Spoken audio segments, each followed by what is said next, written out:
one other topic that I think is really interesting is, what we see commonly with retailers today, whether it's Walmart or Sephora or Ulta or Target or whoever, is, they want to bring in a brand that already has a presence, right? So, the historical model was the bubble model, which is like you create a beautiful brand, you launch it in retail, that's how you get to be well known, and then you go from there. But I think more commonly what's happened is people are building brands direct to consumer, right? They show traction, they learn, and then they launch in retail. So I'd love to know kind of one, how did you get into contact with Walmart in the first place? Like, how did you get their attention? Right? That's a real thing. Two, what were the challenges of launching in store before you really had? I know you had you had some presence, but before you really had the same kind of presence that a lot of others have when they launch.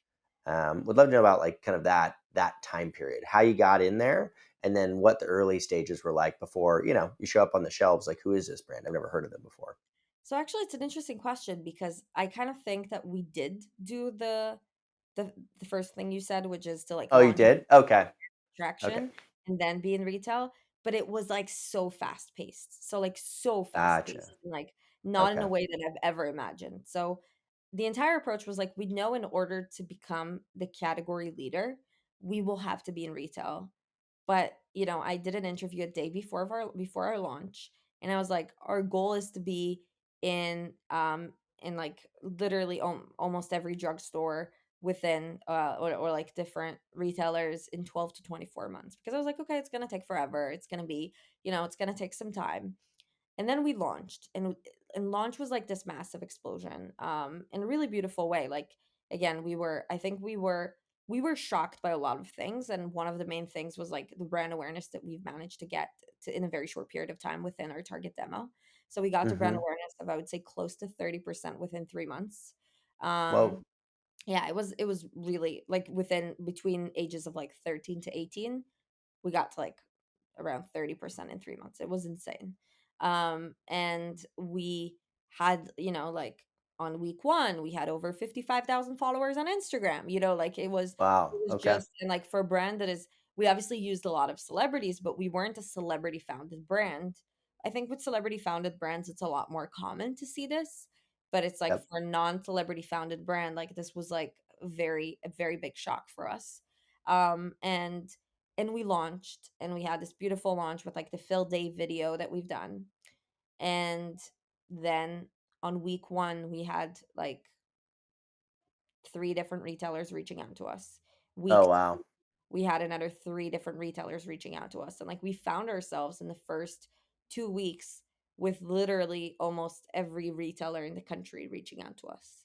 Um, and I remember like talking to one of our investors and like sending her screenshots of our like every outreach that we got, and it was just like, I was just like getting it, so I texted it to her immediately.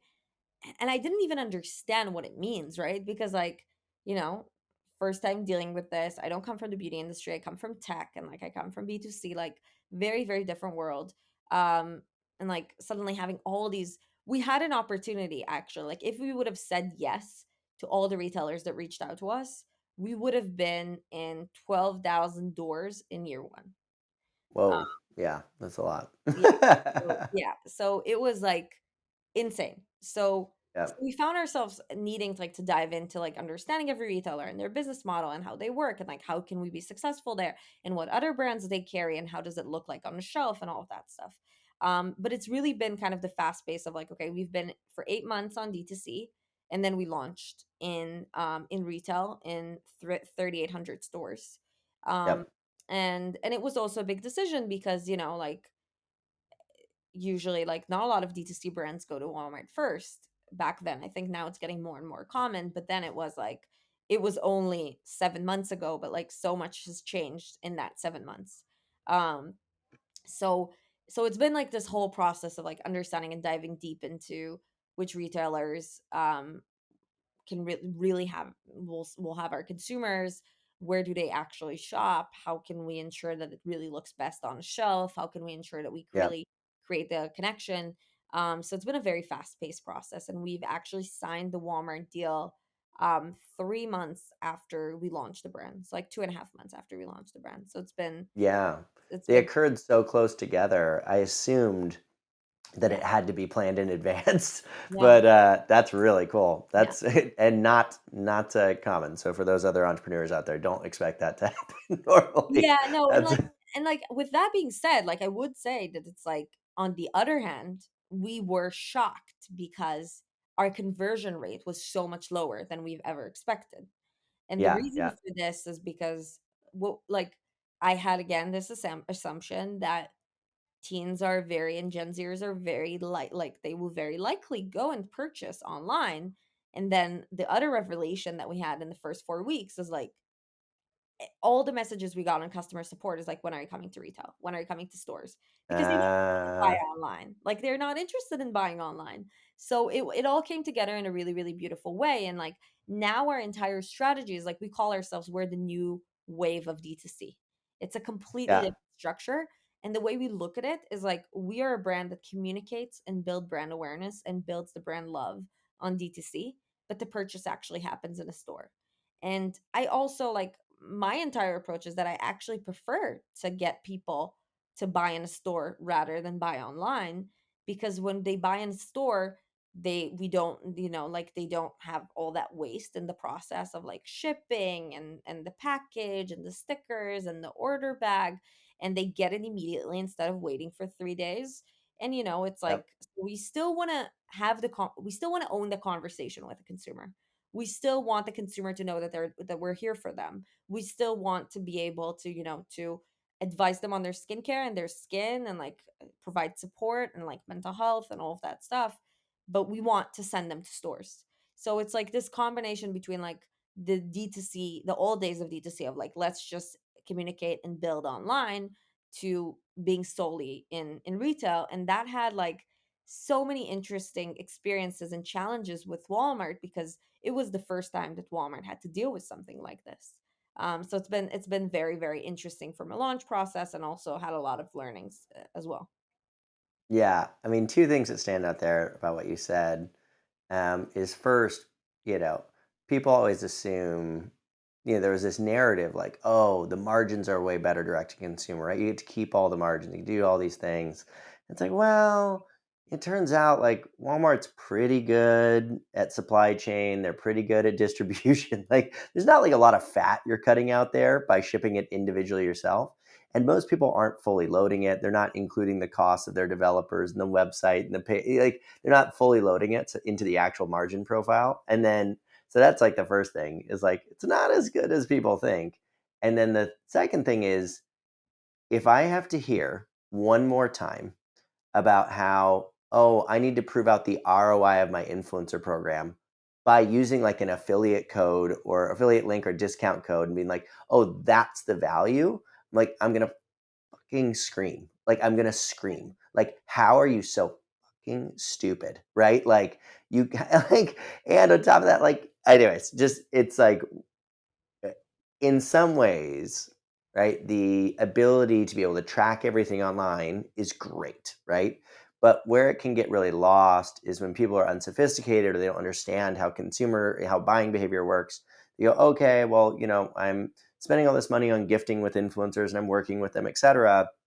But I'm not seeing a lot of it like directly convert on my website, like right after it gets posted. And it's like, that's not how consumers work, right? Like, oh wow, that's a really cool brand. I want to go check that out later when I'm shopping for skincare. Oh wow, I've heard about this brand like 6 different times from 6 different people I know. Now I'm gonna go check it out, right? Like, anyways, it's I, just I like, I'm go ahead. also gonna say, and I totally agree, because this is something we talk about internally and like also externally all the time.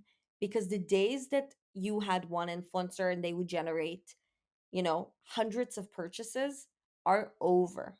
And it's Yeah, not over because influencers don't work.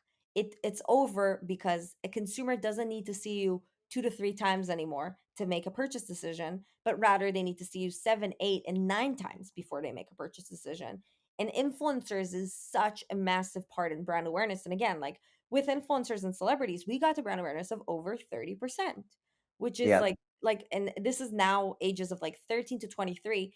1 out of 3 of 13 to 23-year-olds in the US knows about Bubble. Yep. Only, a year and a bit after we launched. And the only reason of that is because of influencers. With that being Yep. said, like they would probably need to see us multiple times again to really make a purchase decision. And that's the whole thing around the J curve as well around brands that people don't Yep. understand that it's like it starts, it starts, it starts. And then like when a lot of consumers see you multiple and multiple and multiple times, then you start seeing like this massive curve going up. It's like it doesn't happen instantly. And a single influencer is not going to give the decision. Like it's a massive part of your awareness building, massive part. Like the best way to build awareness today is with influencers. With that being said, like you can't tie that to specific conversion anymore because that's not how the world works anymore. And that's not how the new No. content is. Yeah, the thing I always that kind of connects with people is like if I want to watch a TV show, it takes like 3 of my friends, maybe 4, to directly recommend it to me, right? Like before I'm like, "Okay, I'll check it out." There are so many demands for your attention and so many opportunities to spend your time, money, attention in different places. It takes a really strong pull, right? It takes multiple connections and usually multiple times from those connections.